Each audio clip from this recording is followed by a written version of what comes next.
अच्छा बेटा, आप लोगों ने इसके आईआरआर की वैल्यू फाइंड की, वो आईआरआर की वैल्यू आपके पास आ रही थी 16.83%।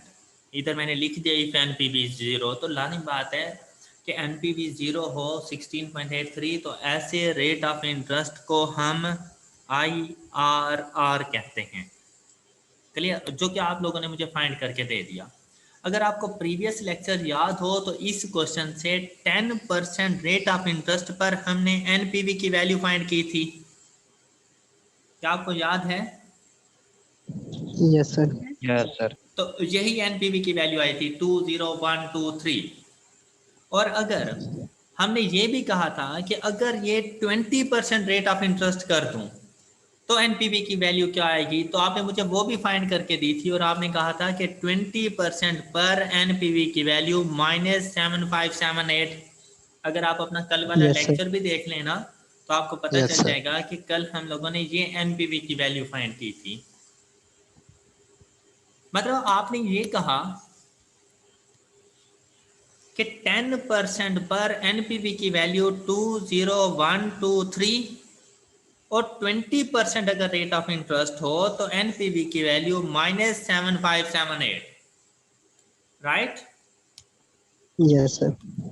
अच्छा, आई कैप भी आपसे यही कहेगा। आई कैप आपसे कहेगा बेटा भूल जाओ पीछे वाला सारा नॉलेज और वो सिर्फ और सिर्फ 2 एनपीवी की वैल्यू उठा के देगा और 2 डिफरेंट रेट्स के ऊपर, और सिर्फ इतना क्वेश्चन होगा ये।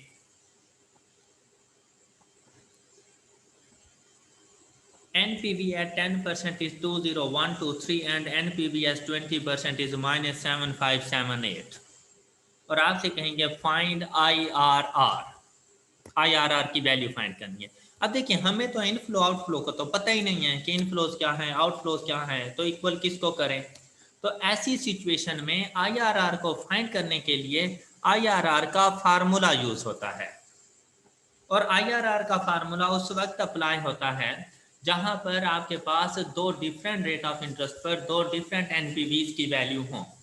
ऊपर हमने जितने भी क्वेश्चन फाइंड किए सॉल्व किए हैं ना IRR के, वो सारे के सारे थ्रू फार्मूला फाइंड हो सकते हैं। उसका मेथड ये है कि आपने एक एक मरतबा तो एनपीवी फाइंड किया हुआ था एक रेट के ऊपर, आप कोई भी दूसरा रेट अपनी मर्जी से सपोज करके उसकी भी एनपीवी की वैल्यू फाइंड कर सकते हैं और फिर जाकर फार्मूला अप्लाई कर दें।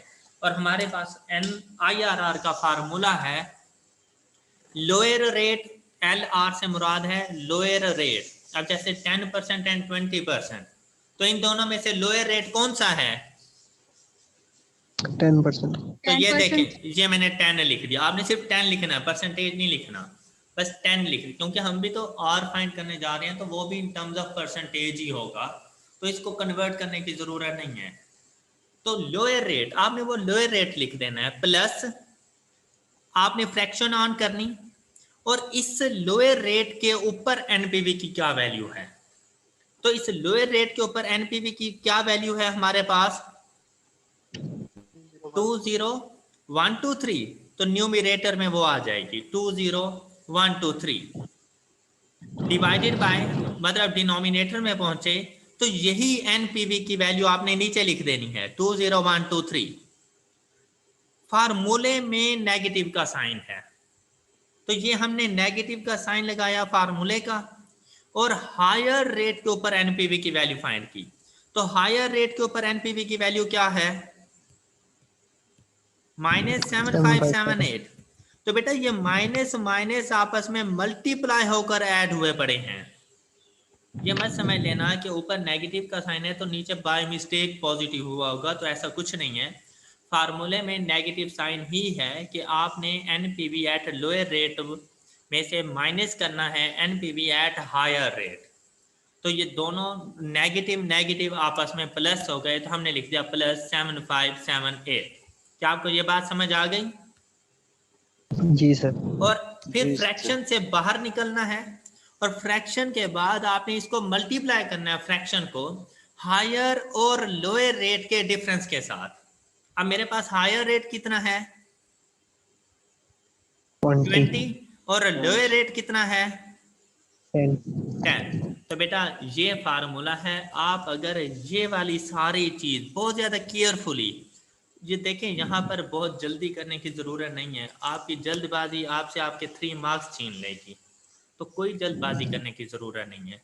आराम से ये जरा इक्वेशन अपने कैलकुलेटर को बताएं और उससे पूछें आईआरआर की क्या वैल्यू आएगी। सर मैंने रखी है, मेरा आंसर 17.264 आ रहा है।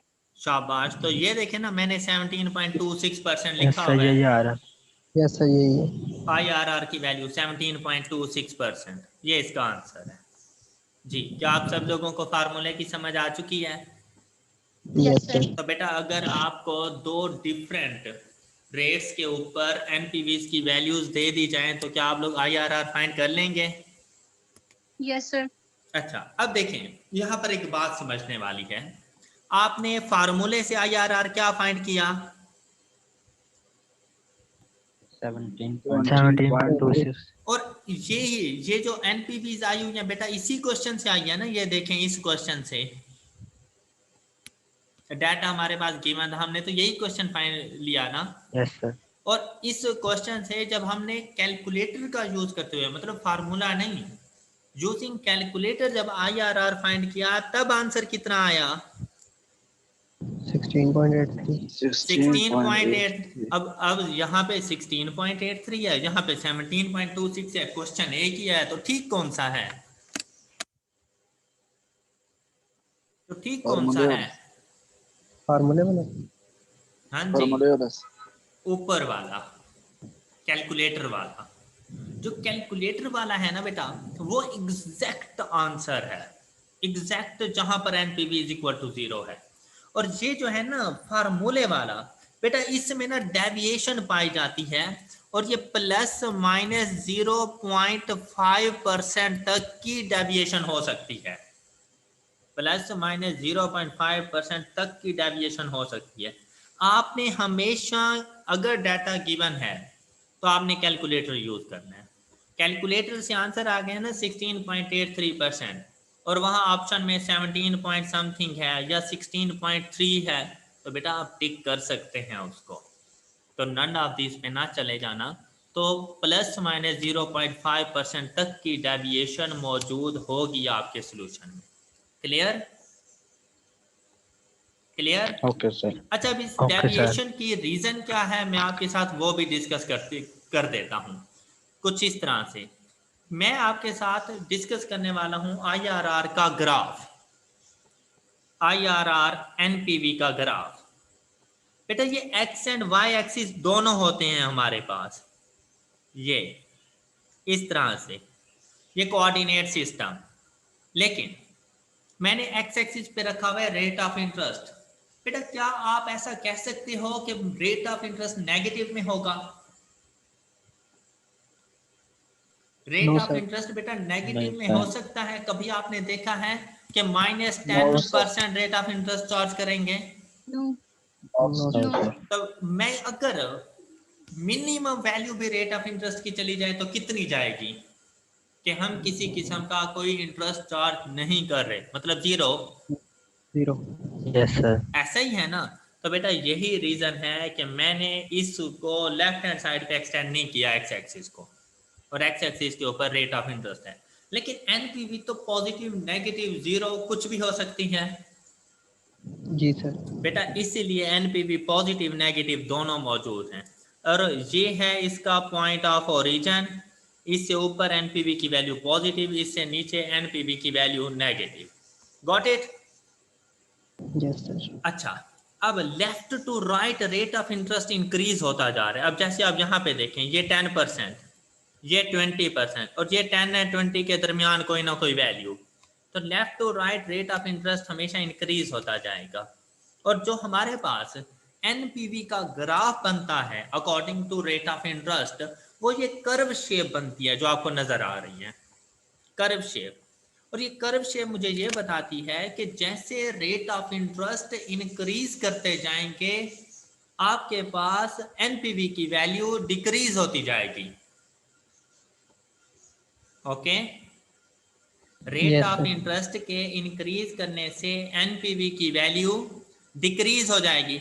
अगर आपको यकीन नहीं आया तो बेटा ये चीज आपके सामने है, ये देखें, सेम डाटा था, 10% के ऊपर एनपीवी फाइंड की तो हमें प्रॉफिट हो रहा था, लेकिन जैसे ही रेट ऑफ इंटरेस्ट को इंक्रीज किया तो प्रेजेंट वैल्यू डिक्रीज हो जाती है, तो हम लॉस की सिचुएशन में चले गए हैं। ओके, तो बेटा हमेशा हमेशा याद रखिएगा कि रेट ऑफ इंटरेस्ट और प्रेजेंट वैल्यू के दरमियान इनवर्स रिलेशनशिप होता है। रेट ऑफ इंटरेस्ट और प्रेजेंट वैल्यू के दरमियान इनवर्स रिलेशनशिप होता है कि अगर रेट ऑफ इंटरेस्ट इंक्रीज करेंगे तो प्रेजेंट वैल्यू डिक्रीज हो जाती है एंड वाइस वर्सा, जबकि rate of interest and future value के दरमियान हमेशा डायरेक्ट रिलेशनशिप होता है कि रेट ऑफ इंटरेस्ट के इंक्रीज करने से आपकी फ्यूचर वैल्यू इंक्रीज हो जाएगी। बेटा आप खुद बताएं, आप इन्वेस्टमेंट कर रहे हो 100 रुपीज की, एक बैंक कहता है मैं आपको 10% इंटरेस्ट रेट दूंगा, दूसरा बैंक कहता है मैं आपको 12% इंटरेस्ट रेट दूंगा, 5 साल के तक आप इन्वेस्टमेंट करना चाह रहे हो, कौन से बैंक के पास जाओगे, ए के पास या बी के पास? बी के पास। क्यों? क्यों? 12% ज्यादा दे दे रहा रहा है है। इंटरेस्ट। 12% इंटरेस्ट रेट ज्यादा है तो मतलब फ्यूचर वैल्यू इससे ज्यादा होगी। ज्यादा मिलेगी। तो बेटा रेट ऑफ इंटरेस्ट और फ्यूचर वैल्यू के दरमियान डायरेक्ट रिलेशनशिप, जबकि रेट ऑफ इंटरेस्ट और प्रेजेंट वैल्यू के दरमियान इनवर्स रिलेशनशिप होता है कि रेट ऑफ इंटरेस्ट के इंक्रीज करने से प्रेजेंट वैल्यू डिक्रीज हो जाती है। ये बात याद रखिएगा, ये थ्योरी का क्वेश्चन है हमारे पास। अच्छा, अब यहाँ पर देखें बेटा 10% रेट ऑफ इंटरेस्ट पर हमारे पास एनपीवी की वैल्यू पॉजिटिव आ रही थी, तो बिल्कुल यहाँ पे ये देखें, ये जो डॉटेड लाइन मैंने लगाई हुई है, क्या आपको समझ आ गई? और जब हम लोगों ने ये 20% रेट ऑफ इंटरेस्ट लिया था तो एनपीवी की वैल्यू नेगेटिव थी, तो ये देखें ये डॉटेड लाइन से नेगेटिव साइड पे हम लोग पहुंच चुके हैं, तो एनपीवी हमारे Yes. पास नेगेटिव है। क्या ये चीज समझ आ चुकी है आप लोगों को? Yes sir. Yes, अच्छा, sir. तो आईआरआर क्या होता है? आईआरआर एक ऐसा रेट ऑफ इंटरेस्ट होता है, रेट ऑफ इंटरेस्ट होता है जहां पर एनपीवी 0 हो। तो बेटा एनपीवी 0 तो इस पॉइंट पर होगी ना हमारे पास, ये जो पॉइंट है। Yes sir. और इस पॉइंट पर रेट ऑफ इंटरेस्ट कितना है, उस रेट को हम क्या कहेंगे? IRR rate. IRR. Clear? Clear बेटा? ग्राफिकली ये आपको Yes, लोगों sir. को क्लियर हो सर, चुके हैं? जी सर ग्राफ में आईआर एक्सिस पर होंगे और एनपीवी वाई एक्सिस पे होंगे सर, जी। इज रीज? जी बेटा, बेटा एक्स एक्सिस आपको पता है कि इंडिपेंडेंट होता है और वाई डिपेंडेंट हुआ करता है। जी जी सर। तो बेटा rate of interest independent value है और प्रेजेंट वैल्यू डिपेंड कर रही होती है रेट ऑफ इंटरेस्ट के ऊपर कि रेट ऑफ इंटरेस्ट क्या है। इसीलिए एनपीवी को वाई एक्सिस के ऊपर और रेट ऑफ इंटरेस्ट को एक्स एक्सिस पे रखा जाता है। सर ये रिपीट करिएगा अगेन। जो एक्स एक्सिस होता है ना वो इंडिपेंडेंट वैल्यूज होती हैं और जो वाई एक्सिस होता रहता है ना वो डिपेंडेंट वैल्यूज होती हैं। ये जो हमारे पास हॉरिजॉन्टल लाइन हो ना उसे एक्स एक्सिस कहते हैं और ये जो वर्टिकल लाइन होती है ना इसे वाई एक्सिस कहते हैं। अब आप बताएं एनपीवी रेट ऑफ इंटरेस्ट पे डिपेंड कर रही है या रेट ऑफ इंटरेस्ट एनपीवी पे डिपेंड कर रहा है? NPV डिपेंड करी है। एनपीवी डिपेंड कर रही है, तो मतलब एनपीवी डिपेंडेंट वेरिएबल है, तो इसीलिए Yes, sir. एनपीवी को वाई कहा। और रेट तो नहीं डिपेंड कर रहा एनपीवी के ऊपर, No, sir. तो इंडिपेंडेंट है, तो रेट ऑफ इंटरेस्ट को एक्स एक्सिस पे रखा है हम लोगों ने। क्लियर? Yes, sir. इकरा समझ नहीं आई? सर आ गया समझ में। अच्छा, तो ये आईआरआर का कॉन्सेप्ट है। अब देखें आईआरआर में डेविएशन आ रही थी, भाई आपके पास दो डिफरेंट रेट्स के ऊपर दो डिफरेंट एनपीवीज हों तो आप आईआरआर कैलकुलेट कर सकते हैं, लेकिन आपका आईआरआर आ रहा है यहां पर। बात जरा गौर से सुने, बेटा जितनी ज्यादा दूर रेट ऑफ इंटरेस्ट आप उठाएंगे उतनी डेविएशन ज्यादा होगी। मतलब जितनी दूरी से ये रेट ऑफ इंटरेस्ट उठाएंगे ना उतनी वैल्यूज में डेविएशन ज्यादा होगी। लेकिन अगर यही रेट ऑफ इंटरेस्ट आप उठाते 14% एंड 17%, तो आपके जो IRR की वैल्यू थी ना वो 16.83 के ज्यादा क्लोज होती। मीन सर हम कैलकुलेशन करते तो आंसर हमारा करीब करीब आता। हाँ, तो अगर हम लोग मैंने तो 10 और 20 उठाया ना, अगर यहीं पे मैं रेट ऑफ इंटरेस्ट उठा लेता ना 15 एंड 18, तो फिर मेरा जो आंसर आता वो 16 पॉइंट समथिंग आता, फिर 17 पॉइंट कुछ ना आता। मतलब फिर Okay, sir. हमारे एक्यूरेट आंसर के ज्यादा करीब आंसर आता है। अगर हम लोग IRR से ज्यादा दूरी वाले रेट ऑफ इंटरेस्ट चूज करेंगे तो डेविएशन बहुत ज्यादा होती है। तो जो कैलकुलेटर से फाइंड करते हैं ना वो एग्जैक्ट आंसर हमारा हुआ करता है। फार्मूला सिर्फ ये है कि एक किस्म का हेल्प ले रहा होता है दो डिफरेंट रेट्स की, तो वो कुछ ना कुछ डेविएशन आ जाती है उनमें। क्लियर? क्लियर? Yes, sir. अच्छा जी बेटा, मैंने आपसे कहा, एक मिनट ये मैसेज देखने दें। ओके,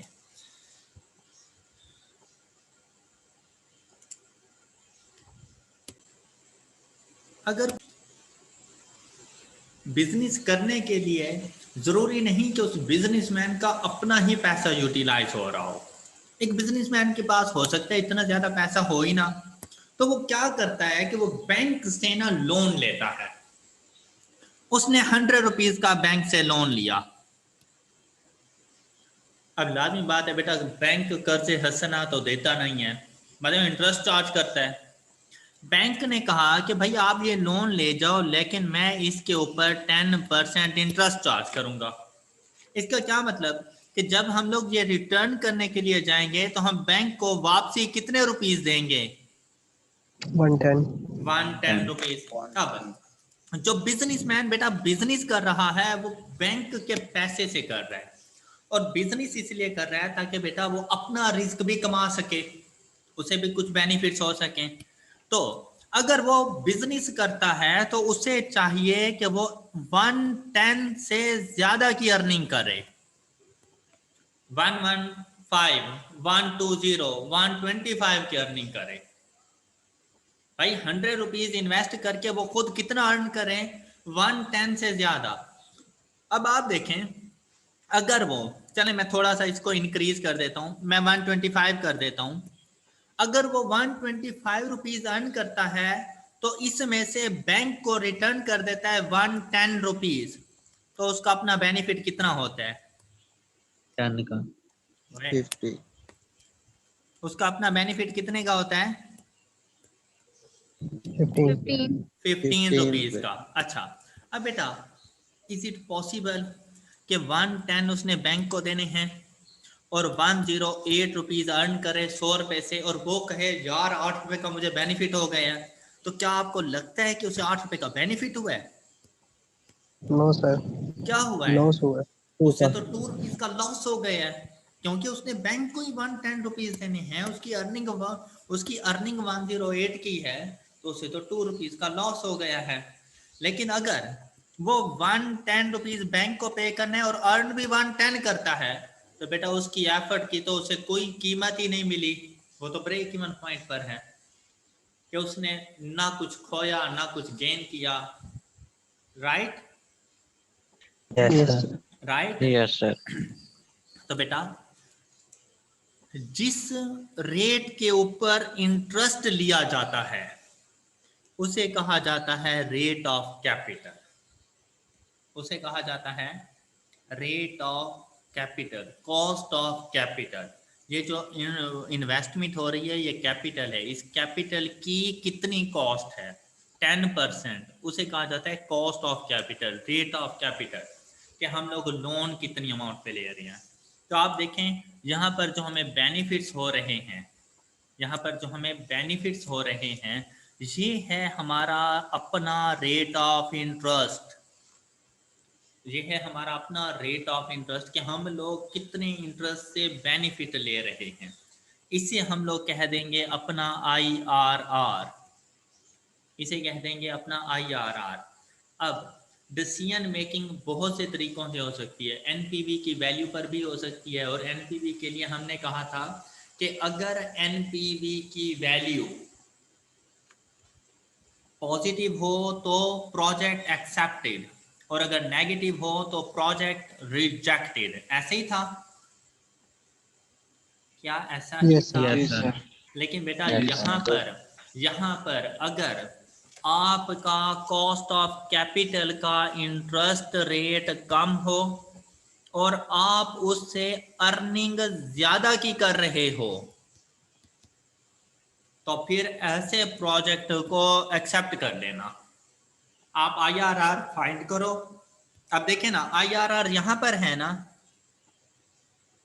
IRR यहां पर है ना भाई। अगर Yes. आप इस रेट से ज्यादा पर जाते हैं तो आपको लॉस हो जाना है, और अगर आप इस रेट से कम पर आते हैं तो फिर आप प्रॉफिट में होंगे। Profit. इसका मतलब यही है ना। Profit. तो बेटा इसका ये मतलब है कि अगर आप लोन लेने के लिए जाते हो और लोन के ऊपर इंटरेस्ट रेट इस IRR से कम होता है तो आप प्रॉफिट पर होंगे। लेकिन अगर इस IRR से ज्यादा इंटरेस्ट रेट पर आपको कोई लोन मिल रहा है तो वो लोन एक्सेप्ट नहीं करना, ऐसा बिजनेस नहीं करना, अदरवाइज लॉस में चले जाओगे। Okay okay. तो बेटा अगर Okay, sir. IRR से कॉस्ट ऑफ कैपिटल कम हो, IRR से कॉस्ट ऑफ कैपिटल कम हो तो प्रोजेक्ट एक्सेप्टेड, और अगर IRR से कॉस्ट ऑफ कैपिटल ज़्यादा हो तो फिर प्रोजेक्ट को रिजेक्ट कर देना। क्या आप लोग मेरी बात समझ चुके हैं? Yes, sir. डिसीजन मेकिंग कर लेंगे ना आप लोग? क्या आपने कहा कि IRR है आपके पास 20%, आपको लोन मिल रहा है 18% पे, एक्सेप्ट कर दो। और अगर आपको लोन मिल रहा है 22% पे तो फिर रिजेक्ट Reject. कर दो। Reject. ये है डिसीजन मेकिंग। कर लेंगे ना तो फिर डिसीजन मेकिंग आप लोग। Yes, sir. Yes, sir. लेकिन इस लेवल पे आपसे डिसीजन मेकिंग बहुत कम करवाई जाती है, आपसे सिंपली IRR की वैल्यू फाइंड करवाई जाती है। तो वो IRR की वैल्यू आप फाइंड करके उसे दे सकते हैं। बेटा IRR का टॉपिक कंप्लीट हो चुका है।